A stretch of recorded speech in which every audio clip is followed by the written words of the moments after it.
The ideas expressed in City Club forums are those of the speakers and not of the City Club of Cleveland, IdeaStream Public Media, or their sponsors. Production and distribution of City Club forums on IdeaStream Public Media are made possible by PNC and the United Black Fund of Greater Cleveland, Incorporated.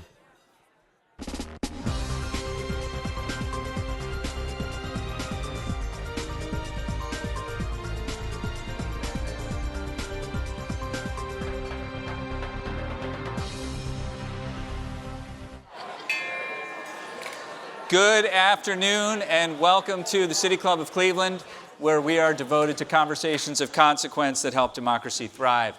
Today's Thursday, May 22nd. I'm Dan Malthrop. I'm the Chief Executive here, and it is so great to have you all here for our forum today, which is the Lucille D. and Robert Hayes Grease Forum on Cultural Arts. It's also presented in partnership with the Cleveland Orchestra and their Jack Joseph and Morton Mandel Opera and Humanities Festival. Give it up for the Cleveland Orchestra and the festival. So many of you know this story, but I'm going to tell it briefly anyway. About 10 years ago, the Cleveland Museum of Art repatriated one of the most recognized pieces in its Southeast Asian collection. It was a stone statue of Hanuman, a Hindu god who had taken the form of a monkey, and it was really cool. Everybody knew this statue. The museum had acquired the statue in 1982 from a New York art dealer, and it was believed to have been looted. Not at the time, they didn't know this, but later they discovered that it was believed to have been looted from Cambodia during the Civil War there. The repatriation 10 years ago was marked by a formal ceremony between the museum and the Cambodian government. And though it was not the first instance of the repatriation of significant works, it was widely hailed as a model of restitution and reconciliation. In the intervening years, similar issues have arisen at museums devoted to art, anthropology, history, and humanity generally, and the issues have become increasingly complex and no less urgent. Of course, when we think about repatriation, we're not only talking about negotiating with overseas nations. The Native American Graves Protection and Repatriation Act, or NAGPRA, governs the return of human remains and artifacts to sovereign Native American tribal nations on this land that we refer to as North America or the United States. This week, our partners at the Cleveland Orchestra bring us all together for the annual Jack Joseph and Morton Mandel Opera and Humanities Festival. And the opera at the center of this is essentially a story of human tragedy and reconciliation. Reconciliation, after all, is at the heart of human experience. It is what we do to repair the world. It is how we repair relationships. And today we explore the efforts at reconciliation that are central to the work of the institutions that help us tell the story of our shared humanity. With us today, Cynthia Chavez-Lamar. She's the director of the National Museum of the American Indian, which is the Smithsonian Museum located on the National Mall in Washington, D.C., devoted to the indigenous experience. She's an enrolled member of the San Felipe Pueblo as well. Sean Decatur is with us. Many of you may know him as the former president of Kenyon. Yeah, right. So it always happens, Kenyon College. He is now the president of the American Museum of Natural History in New York City. And with us as well is Adam Levine, a New York City native, as it turns out, but he's the Edward Drummond and Florence Scott Libby president, director, and CEO of the Toledo Museum of Art. Please join me in welcoming our panelists today.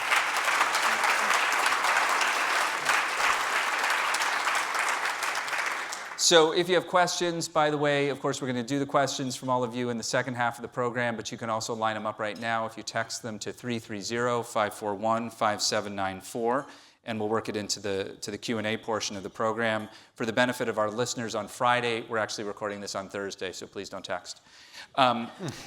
So, Adam Levine, I want to start with you. Give us a sense, if you could, of the kind of items that when you look at the collection at the Toledo Museum, what are you dealing with when it comes to these issues of repatriation and reconciliation? Yeah, well, first of all, thank you for having us, having all of us, and having me. It was not a great drive, down 80 and 90 today, but thrilled to be here with you. So for those of you who haven't been, the Toledo Museum of Art, and this is said with no hometown bias, because as you've heard, I'm a native New Yorker, is one of the finest museums in the country for the quality of its collection. The collecting model is superlative objects from across human experience, which means, therefore, we have 6,000 years of human history across 6 continents. So as we think about these issues around repatriation, restitution, and ultimately reconciliation, we think about the entirety of sort of human civilization. So we think about everything from ancient Greek and Roman material up through NAGPRA compliance and everything in between. So there are a lot of different ways to answer that question. I would say structurally, the thing that we're doing is we have made the decision that this is part of core work. And if it is part of core work, then you structure it as part of core work. So one of the things that I think you've seen across the field over the past several decades, the introduction of provenance research positions that are dedicated to the research of ownership histories to try and ferret out if there have, in the past, using different acquisition standards, if there have been things that we would consider improper or unethical today. Rather, however, than just investing in provenance research positions, we've made the decision that this is core curatorial work and is now an expectation of every curator at the Toledo Museum of Art that they will be doing provenance research in their collection, not just on acquisitions, but as a core part of the research that they are to be doing on the collection as a whole. And when we find things that require restitution, to proactively restitute. And we can't comment on things that are ongoing, but we are actively in dialogue with multiple governments around the world. Thank you very much, Adam. Sean Decatur, the American Museum of Natural History has an astonishingly large collection of all sorts of things. Talk to us a little bit about how these issues come into play. And the American Museum of Natural History was founded a little over 150 years ago in 1869, and was founded with the mission to discover, interpret, disseminate knowledge about human cultures, the natural world, and the universe. And so the primary mechanism of doing that for the past 150 years has been collecting things. And in that time, the museum has built up a collection of about 32 million objects and specimens that really do tell the history of the planet, life on the planet, and human cultures. Much of that has been collected towards the aim of scientific research programs. And in the field of anthropology, that included collecting a range of not only cultural materials, but actually also, and I think this is something we just have to sort of say to acknowledge, in collecting people, collecting ancestral remains, bringing them to the museum for study, and much of that time, that collection was in service of research programs that were aimed to either show racial hierarchy or reinforce racial hierarchy, to show that racial differences might be connected to species differences among humans, and those are the reasons why the materials were collected. So we are, and just to give some context of scale, at this stage, even after several years of return, we have the remains of about 11,000 individuals that are and part of the collection in our campus in New York. So similarly, as Adam has been describing, we've been setting up research efforts to proactively understand what we have in our collection, to be able to seek out and find places where we can properly return ancestors to their homes and to descendant communities, as well as other funerary objects, objects of cultural patrimony, things that have been part of the museum collection but really do belong elsewhere to the descendant communities. It's the opposite of Indiana Jones. It doesn't belong in a museum. And I think that shift in the notion of how anthropologists have done their work, that the idea that the anthropologist sort of collects things to save them from where they are, to bring them to the museum, to the idea that communities should have authority and ownership over the material, that's been a major shift in the anthropology field, and museums are adapting and making that shift as well. I want to come back to the issue that presents, whereas the anthropological field, the field of anthropology, has moved on. The legacy of the past remains and is then your job to manage. We'll come back to that, though. Cynthia Chavez-Lamar, talk about the role of the American Museum, or I'm going to say it wrong, your role at the Smithsonian and the institution's role. The National Museum of the American Indian. Yes. Thank you. Goatsi Hopa Greetings and good afternoon, everyone. So pleased to be here and just want to say, NAGPRA, thank you to the City Club of Cleveland for the invitation to be here and to speak with all of you this afternoon. So the National Museum of the American Indian is actually a pretty unique institution in that it was legislated into being in 1989. And it is actually the collection of a wealthy investment banker named George Gustav High, who over a period of years amassed a collection of over a million items representing indigenous peoples and cultures of the Western Hemisphere. And this collection came under threat of being sold and distributed, and that's when federal government stepped in and said, let's create and due to the advocacy, of course, and activism of many Native people, said, let's create the National Museum of the American Indian. So really, since the creation of it, it's really been embedded in Native values and principles. And so from the beginning, there's always been this thinking that this collection is the cultural heritage of indigenous people of the Western Hemisphere, and the museum is a steward of those collections. So, since we've been legislated into being, we've endeavored to, collaborate, consult, and partner with indigenous communities regarding their cultural heritage. And our enacting legislation has also included repatriation at its heart. So since 1989, which is before NAGPRA, the Native American Graves Protection and Repatriation Act in 1990, we have been legislated to repatriate human remains, sacred objects, and objects of cultural patrimony through our particular legislation. So with those, how much of your collection then requires repatriation? So we're also actually in a sort of a new era too, right? Because there's repatriation, which is legislated, whether through our own 1989 legislation or through NAGPRA, which American History and your museum are governed by. So now we're in this era of ethical return, right? So technically, anything in our collection could be subject to return, whether it's return or through repatriation. And we have processes in place to evaluate and determine how that happens. Let's talk about these processes, because I think that's probably becomes some of the thorniest of issues around all of this. And Sean Decatur, a lot of us, I think, are still thinking about the remains of 11,000 individual human beings that you referenced. How do you begin? And I maybe think of this in two different categories or two different approaches.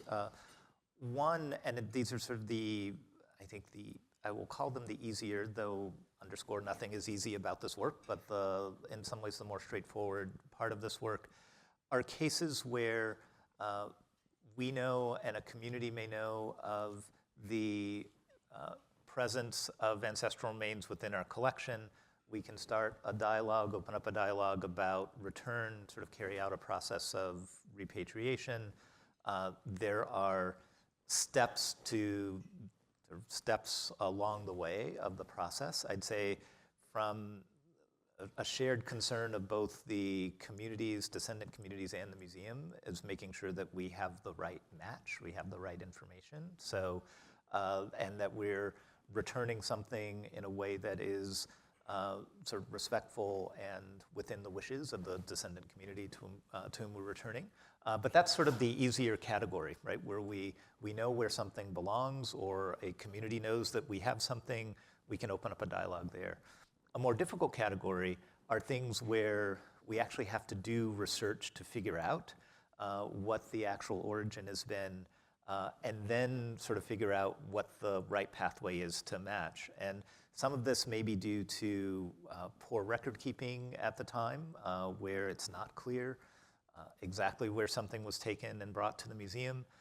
Sometimes it's due to shifts in political organization or geographic changes, especially when working with indigenous North American groups, and really I think indigenous groups worldwide, but focusing on indigenous North American groups, where forced removal and relocation and breakup of communities means that sometimes actually finding the right connection to communities can be challenging, and so there's a proactive work that needs to be done there. And so we're trying to basically work on both of these things. Can we move as effectively as we can on the things that are a bit more straightforward, but can we also make sure that we're doing the appropriate research and groundwork to be proactive to find the right, the right homes, the right descendant communities for the other material as well. And I think a case study that I can sort of discuss that would just sort of put a point on the complication of that second track is so the Toledo Museum of Art opened in its current location in 1912. We moved in 1912, and it was at that point we said we're going to collect only the highest quality. We were founded in 1901 to collect art, artifacts, and curiosities. And the original collection included a gift by the namesake of my position, Edward Drummond and Florence Scott Libby, after a trip to Egypt. And it will not surprise anyone that among the things that came back on that trip with the Libbys were mummies, which are sort of the most, in some ways, the most dehumanized of human remains because of Egyptomania and the culture around it, right? There's not a 3-year-old that doesn't think of a mummy as a zombie, right? Because of what the visual culture of sort of this country and the Western world provided. So we have 2 mummies, mummified remains, human beings, in furniture storage at the Toledo Museum of Art, because it is not obvious to whom these individuals should be returned. Clearly, the answer is Egypt. But no one here would want your grandmother just given to the Cleveland government. Actually figuring out the right location is virtually impossible because we've done research, and there was, in the Victorian era, a market for mummified remains to create pigment, to smoke meats. So we purchased a sarcophagus for a woman named Tomet, and it came in 1906 with mummified remains of a young boy inside it. It is not a woman named Tomet. So it is almost virtually impossible, and we've shared all this research with our public, right, and engaged our community in asking, what should we do with these physical remains? And these people have become actually part of the museum experience over a century as well. So it's vexingly complicated, but sending something back to Egypt would be an important first step, but it's not nearly precise enough to do dignity to the human being. So we're working proactively on this, but just to demonstrate, it's not as simple as, well, just give it back. The next question about to whom must be answered with sufficient specificity, not just to acquit ourselves of compliance, but to also think about the ethics of the, not just counterparties, but the individuals in the case of human remains. Actually, man, Please. one example that's similar but we've now reached a conclusion. So I also feel like I can talk about this one pretty openly. There was a construction project in New York in the early 20th century, I believe around 1904, where roads were being extended to the northern part of Manhattan. And in doing so, it overturned they discovered a burial site. And historical records are pretty clear that this was a burial site primarily for enslaved African Americans in New York. At the time, which was sort of the custom of New York engineering projects, that when you encountered a burial site, they called the Museum of Natural History and said, do you want what we found?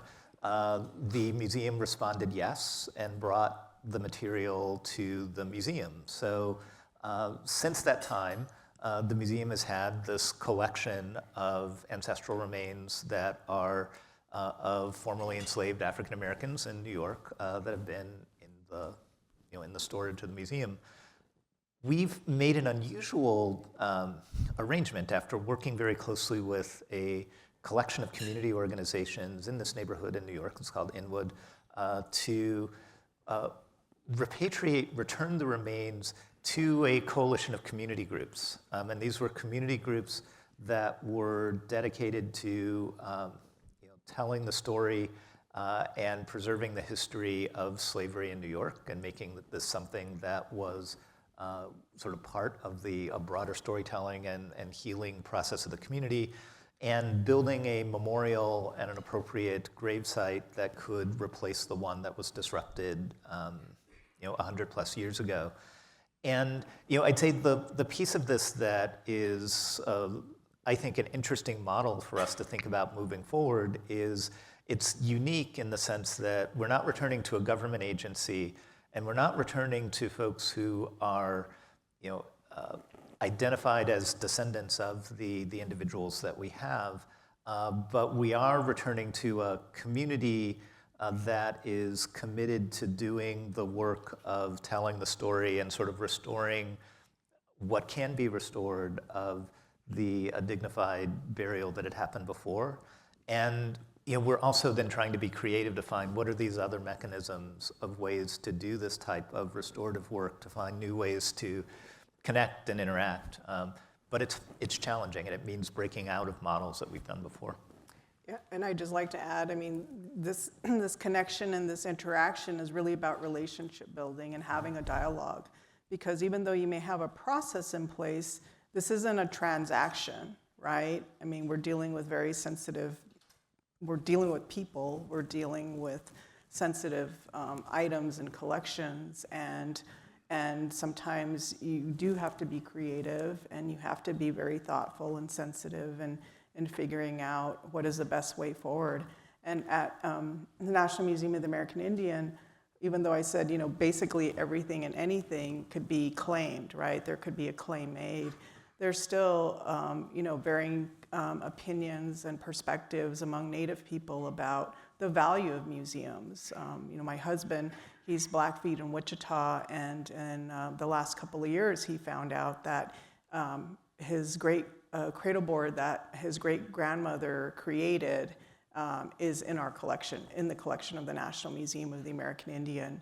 And he had for the first time got to see it, and he just broke down and cried because he said, I don't have anything that my great-grandmother owned or ever touched, and here I am holding this cradle board, and this is part of who I am.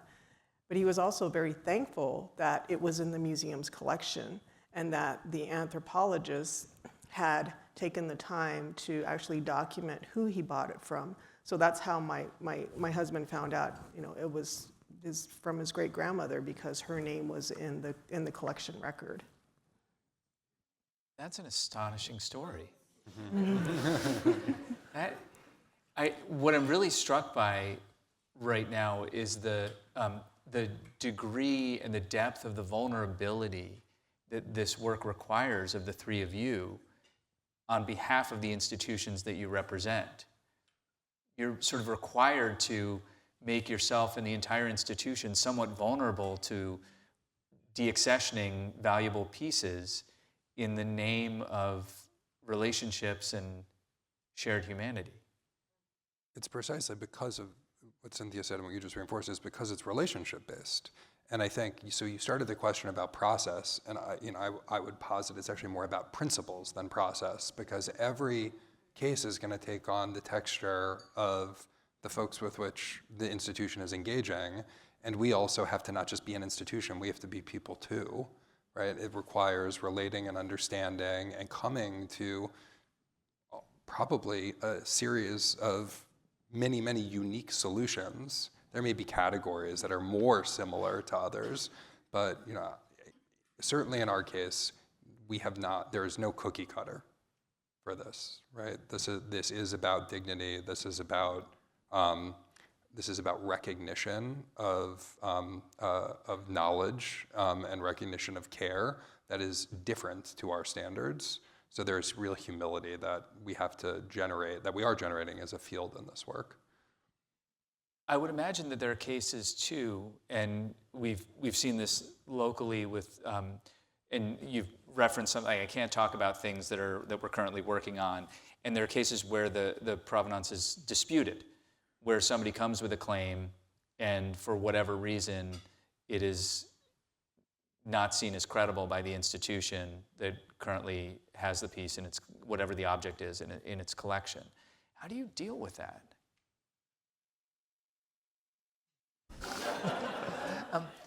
I can maybe give just a couple of examples, or at least sort of descriptions of where this can happen.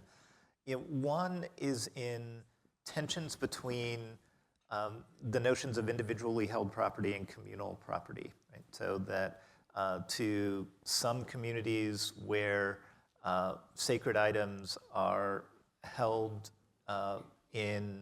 by the community, and how that can be in tension with the notion of individual ownership of a piece, right? And that is something that can play a role in how one thinks about repatriation and return, right? Do you return to an individual if you have information that this object sort of came from an individual and there's a descendant of an individual? Do you return to the individual? Do you return to the community? And I think many groups would say you return to the community. As you can imagine, that can be contested in terms of how one interprets, and that there's a challenge there. The other is recognizing that the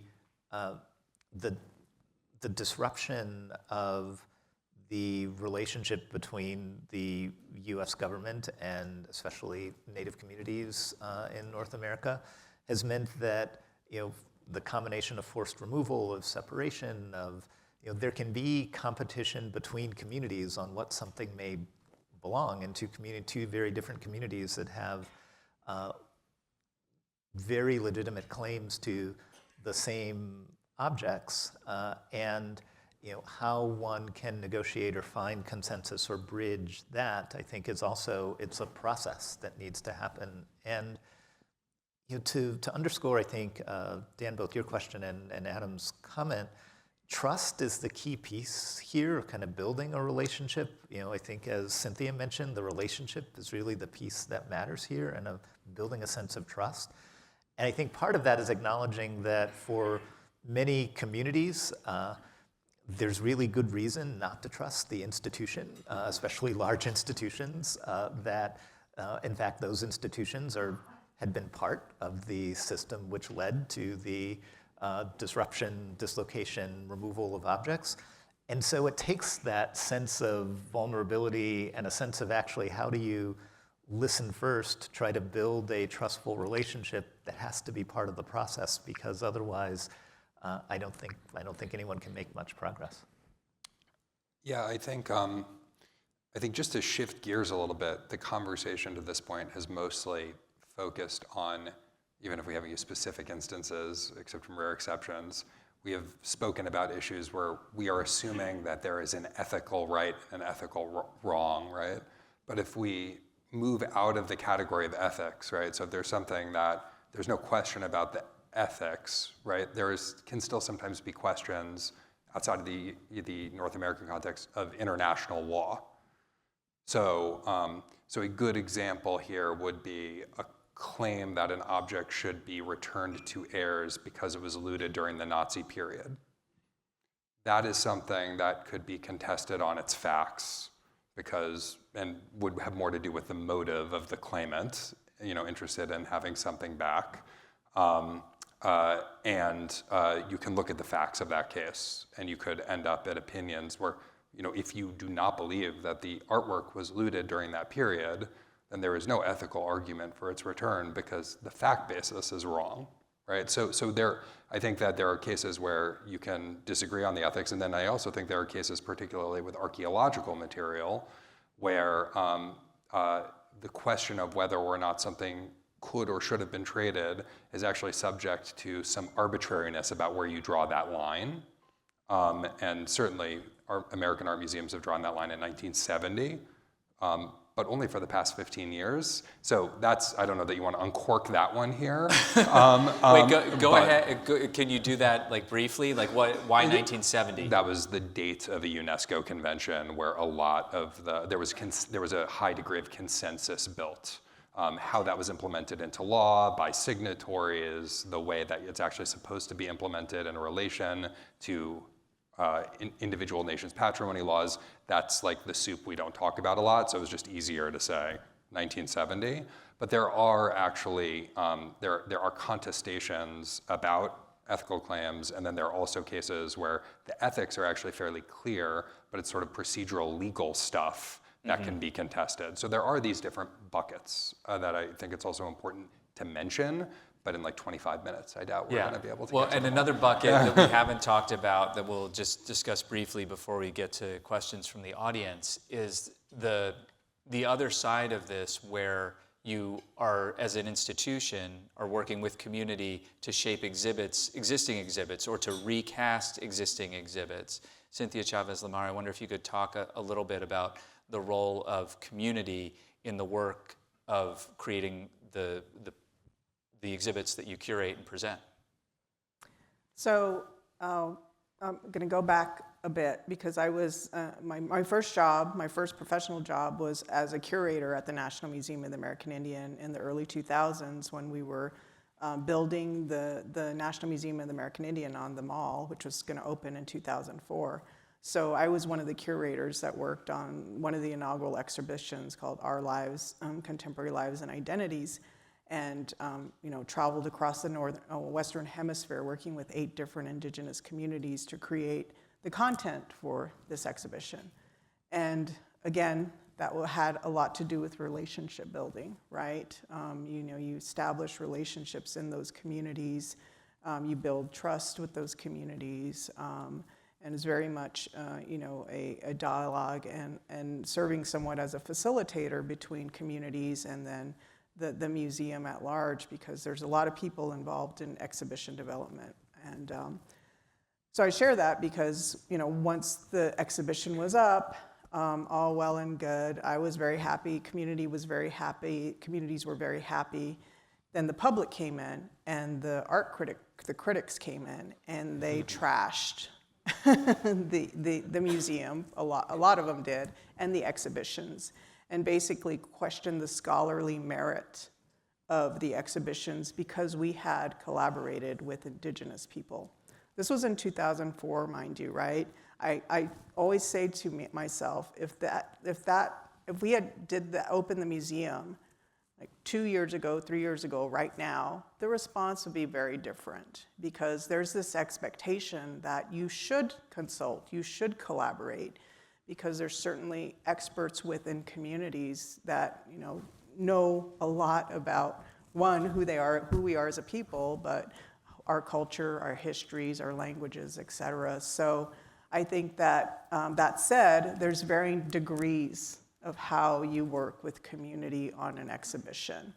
And I think that we all do that depending on budget, on time frames, on a variety of factors. But at the end of the day, it's really about at least making that effort to engage and have a dialogue.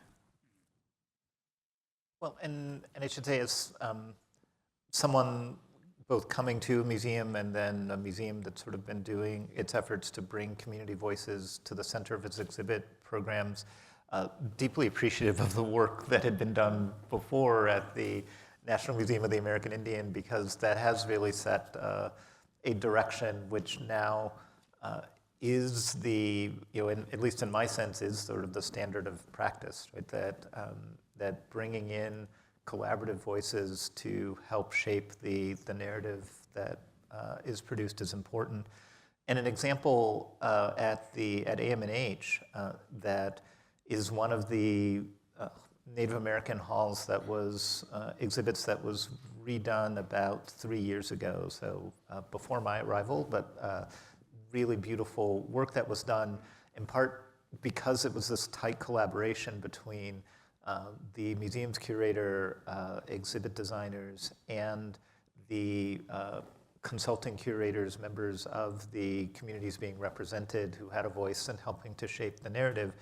And one of the things that came out that I think is really resonant is the importance of showing that these are communities that are still with us and present, that so much of the way that museums like AMNH had depicted culture in its halls were very much as these are dead cultures of the past. So not only from a particular perspective that's not inclusive, but one that really sort of draws a line that nothing that's happened since this point in time matters or is relevant. And so bringing in young voices, contemporary artists, sort of others to show what the continuities are between contemporary artistic practice and traditional practice, having ways in which voices show that these are very much cultural practices and belief systems that are here with us today, that has been a major shift in certainly in the way that natural history museums have thought about human culture, bringing human culture into the museum. And I think that it couldn't really be possible without bringing in those voices. Sean Decatur is with he's president of the American Museum of Natural History. Adam Levine is the director and CEO of the Toledo Museum of Art, and Cynthia Chavez-Lamar is the director of the National Museum of the American Indian. We're about to begin the audience Q&A. Just to remind you, I'm Dan Moulthrop, Chief Executive here, and we're so delighted to have this conversation. You guys are really impressive leaders, each of you. If you have a question, we do welcome questions from everyone. If you want to text a question, you can text it to 330-541-5794. The number again is 330-541-5794, and the team will work it into the program. May we have our first question, please, sir? Yeah, thank you all for this three great museums. I've visited them all, and they're wonderful. I'm going to frame this in sort of hypothetical terms. In normal life, if I find I'm in possession of, let's say, Dan Moulthrop's wallet, it's clear what I have to do and need to do. I need to give it back to him. And what he does with it then is of no concern of mine. It should not be of any concern of mine.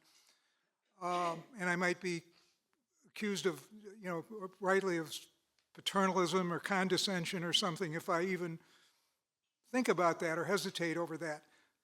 In your case, you are all custodians of objects of various kinds and take great care to preserve and protect those objects. We've seen in the last few decades several instances where wonderful objects through war or other situations have been damaged or destroyed. Assume that you've got an object that you know, beyond doubt, through your research or whatever, ethically, legally, doesn't belong to you. It belongs to an identified, and we assume it's identified. It's either a person, an institution. It belongs to someone. To what extent is it appropriate in deciding what to do about that to consider risk to that object on the other end? Or is that, as would be the case with Mr. Moulthrop's wallet, not something that I have any right to be concerned about at all? The wallet was a little lighter when you gave it back to me. But who wants to take that? Go ahead, Adam. I'm happy to, Sean, if you want to. You look like you were going to say something. Yeah, maybe this actually might be a good point to tie back to the NAGPRA conversation and what I think folks may have heard about a little over a year ago, 18 months or so ago, a new set of regulations of how NAGPRA should be carried out were sort of produced and released to the public. And one key piece of this, which I do think reflects a larger shift, or to kind of raise it up a level to a larger shift in how we approach repatriation, is that I do think historically there has been a sense that museums would think about repatriation in terms of not only what might be best for the community, but what's best for the object, right? So is the community, do they have humidity control? Do they have sort of a long list of things? I think the sense now, and this is very important, is that those actually aren't the things we should be worried about. That the community's desires, wishes with the object are for the community to determine. Once we've determined the match that it belongs there, we really don't have a say in what the community does with it. And I think that's a really important change that's happening and really essential for us to do. And one of the things I think that's powerful just in adopting that mindset when we go into conversation is that I think sometimes we go in thinking that when you open up a dialogue, there isn't a desire for further collaboration or working with the museum and how to preserve things. I think once you sort of let go of that desire to control, people are often surprised to find out that the conversation is actually much more nuanced in terms of what a community may want and what that partnership may look like going forward. And so I think it's essential to start from the idea that once you've identified where it goes, it's not our place to decide the fate. I totally agree. And building on that, I would say one thing which is directly related, and then one which is intentionally bombastic and provocative, but for the sake of sort of just shifting the frame. So the corollary to that is the question and that line of thinking, which, like, as someone who studied Greek and Roman art history and spent time in the market and at the Met, like, that's how I thought. But it, like, presupposes that ownership and stewardship are the same thing. And physical location is in the bundle of rights that goes with ownership. It is totally plausible for something to be restituted and for it to remain on view to the public sometime. I mean, there are all sorts of compromise positions. So there's infinite variety, and for that reason, that's why a lot of these discussions end up in sort of unique outcomes, because it's based on what is right for the community. Now, with that said, the other thing that it presupposes is that what we are optimizing on is perpetuity.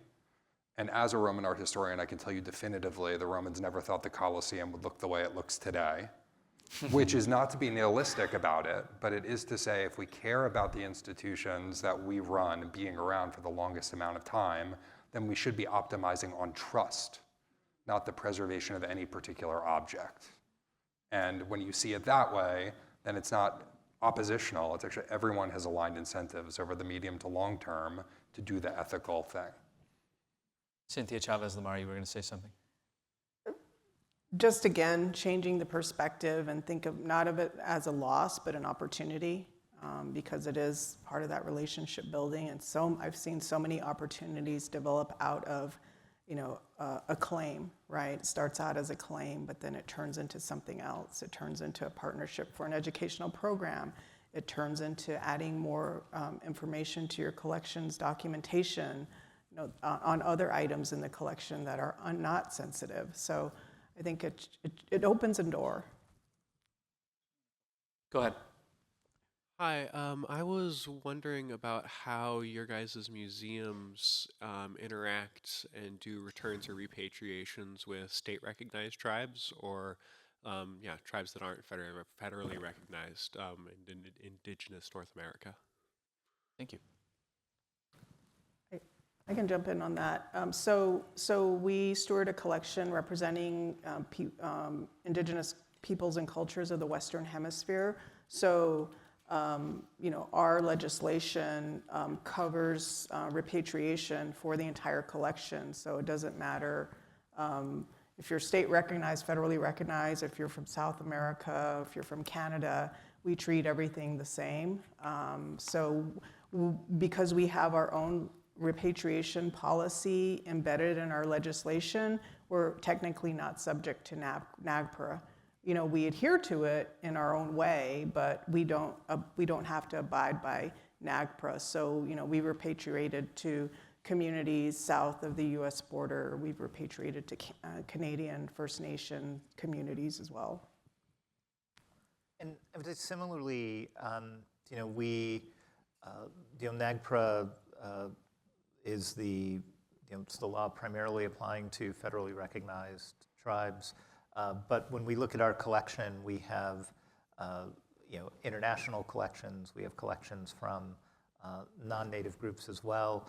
And our goal is actually and I think borrowing the language of principles, to sort of think about the ethical principles that we apply should actually apply across the full collection.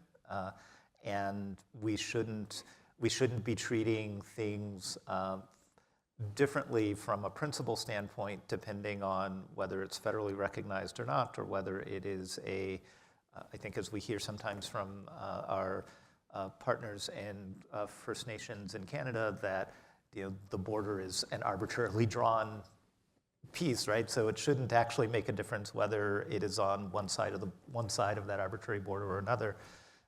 That said, the practical pieces, because NAGPRA is a very detailed piece of legislation in terms of how it spells out our relationship with federally recognized tribes, that we also have to be very attentive to make sure that we are following the NAGPRA regulations as we move forward. But to pull it up to that level of what's our guiding set of principles, our guiding set of principles are that we should have the same ethical standards and the same sort of goals, practices, sort of across all areas of our collection.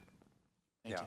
I mean, what they said. So our collection is smaller, and the relevant collection to that question is smaller. So we have not had to deal with nearly the same volume of issues. But what's important is, I think, principles, intellectual consistency, and that you're treating your collection uniformly to the highest ethical standard. I think a useful frame of mind around this is, we take accessibility very seriously at the museum. I think that's something that people are generally aware, right, and frequently will hear. The American Disabilities Act, ADA, is the minimum level of compliance, not the best standard. Think about NAGPRA that way as well, right? It's not being compliant isn't sufficient. We hold ourselves to higher standards across all of the areas that we steward, collecting areas we steward. Go ahead. Thank you very much. The evolution of this whole,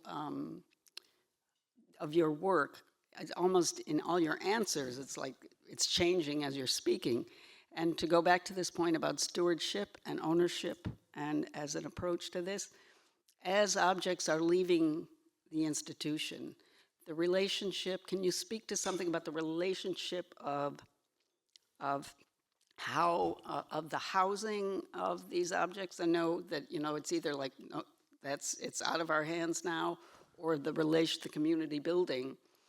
I think, and especially in a sense in Northeast Ohio, where, there aren't federally recognized tribes, do you envision having an ongoing relationship in terms of how those objects might be held, how they might be displayed with community groups that have never possibly done anything like this? Do you see that as part of the work going forward? Yeah, so in our collections management policy, we specifically state that we are stewards, not owners of the collection. And the museum has historically entered into partnerships, collaborations, and developed relationships with communities over the years around collections. And I'll just give one example. So we have a loan. It started out as a standard loan, like any other institution-to-institution loan with the Pewaukee Pueblo, which is north of Santa Fe. They have a cultural center there. It's called the Poe Cultural Center. So we did a loan with them because they wanted to do an exhibition of 100 ceramics. So that loan was completed in 2019, and that collection has been there since. Now when we continue to maintain a relationship with them, so they've been interested in learning Western practices and museum conservation. So we've done workshop around conservation. We've also learned a lot just by engaging with their elders council and learning more about the pots themselves and their meanings and the cultural values. and so forth. And at one point, we do know that we're not expecting those pots to come back to Washington, D.C., because one of the museum's priorities is to put collections closer to their communities of origin. And so what we are doing now is we are going to, we're like right on the cusp of finalizing a shared stewardship agreement so that those pots will remain there. It's no longer a loan. And they're planning to build a Tewa Learning Center where they will permanently house those pots. And we have in our agreement, it sort of states our ongoing relationship to share expertise, both ways. So those are the kinds of things that develop out of these relationships and these collaborations and partnerships with tribes that I find very rewarding and really sort of pave the way for new ways of museum practice. In one example, and it's a very different type of sacred object. So we have a meteorite at the museum. The Tamanawas, it's one of the largest meteorites to be in a museum. Those of you who've been to AMNH, it's the meteorite that's underneath the planetarium dome. This was brought to the museum in the first part of the 20th century. It was purchased from a mining company that had taken a set of land out west. The meteorite was brought out to the museum, and it's been in the museum for about 100 years. That meteorite was taken from land that belonged to a group that's now part of the Grand Ronde Nation, and the meteorite had been a sacred object to the communities there, and has been at the museum. What arose, and this was about 20 years ago, and it's a good example of something that began with a claim, but sort of developed into what's been a fairly long-lasting and powerful shared stewardship agreement, is that the meteorite has remained at the museum, but under a shared stewardship agreement with the Grand Ronde. The Grand Ronde not only have access to the meteorite for sacred ceremony, and we shut down the planetarium when the Grand Ronde come, and it's available for sacred ceremony, closed off to the public during that time. And there's been a long-standing exchange of student interns. So there are student interns from the Grand Ronde who come to New York to not only study the museum, but to study the meteorite.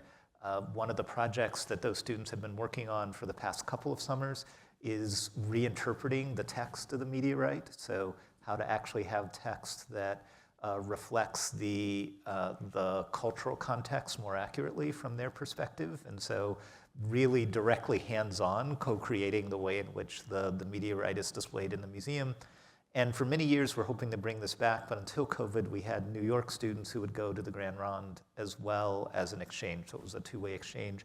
And so, this is a model, it's not what one normally thinks of when you think of cultural patrimony. You don't think of a 6-ton meteorite that is kind of sitting in.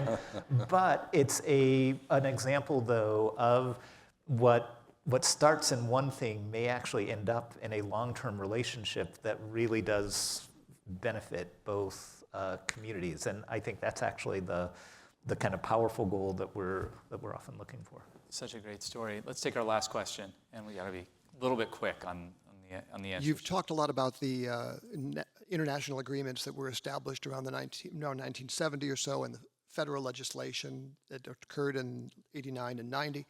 I assume that all of your institutions are continuing to collect.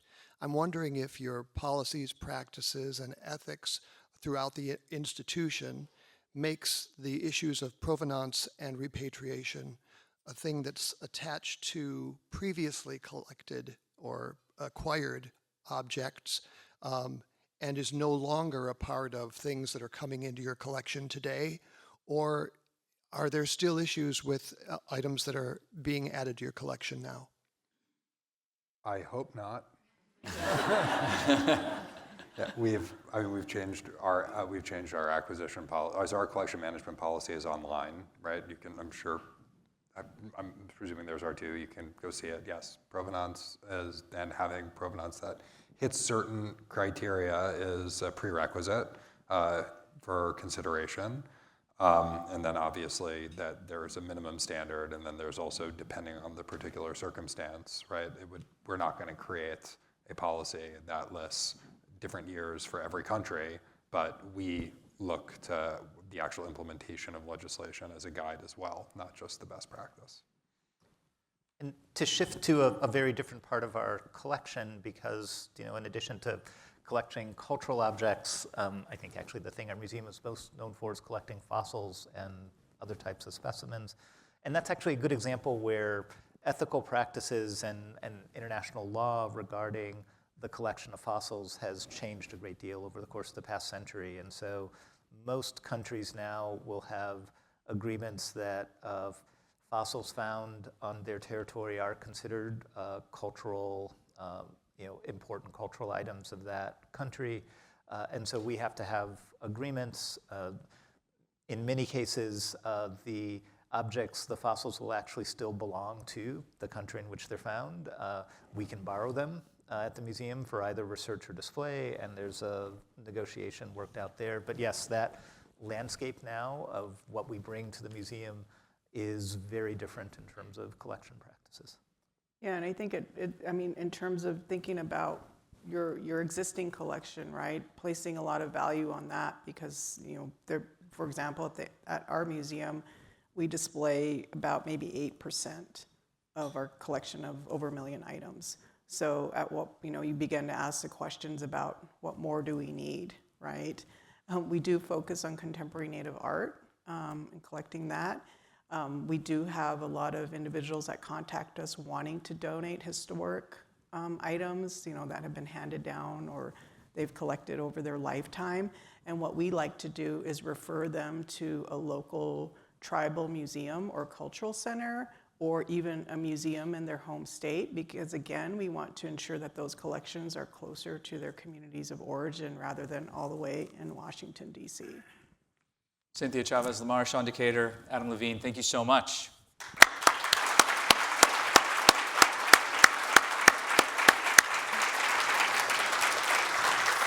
Forums like this one are made possible thanks to generous support from individuals like all of you, and including many of you. You can learn more about how to become a guardian of free speech at cityclub.org.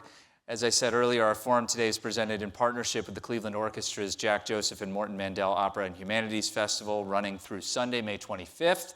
You can learn more about this festival at clevelandorchestra.com. Our forum today is also the Lucille D. and Robert Hayes Grease Forum on the Cultural Arts. Lucille and Robert Grease were lifelong Clevelanders dedicated to the welfare and enhancement of philanthropic institutions of their city. And we thank Sally and Bob Grease, blessed memory, and Ellen Grease Cole. We're so grateful for their passion and longtime support of the City Club. Also, quick welcome to students from MC Squared STEM High School and the guests at tables hosted by Cleveland Museum of Natural History, Han Lozier, the Lake Erie Native American Council, and the Cleveland Orchestra. Next week, please join us on Friday. I'll be joined on stage by Jeffrey Patterson, the CEO and Safety Director of the Cuyahoga Metro Housing Authority. We're going to have a conversation about inclusive and responsive leadership. And remember, June 6th, we're hosting the Right Honorable Dame Jacinda Ardern, the former Prime Minister of New Zealand. That'll be an evening forum at the Mimi Ohio Theater. You can find out more about all of the forums that are coming up at cityclub.org. You've been a wonderful audience. You've been wonderful panelists. Thank you all so much. Our forum is adjourned.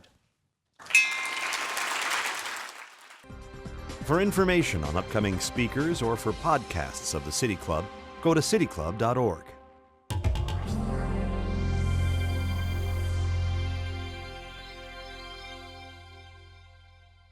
The ideas expressed in City Club forums are those of the speakers and not of the City Club of Cleveland, IdeaStream Public Media, or their sponsors. Production and distribution of City Club forums on IdeaStream Public Media are made possible by PNC and the United Black Fund of Greater Cleveland, Incorporated.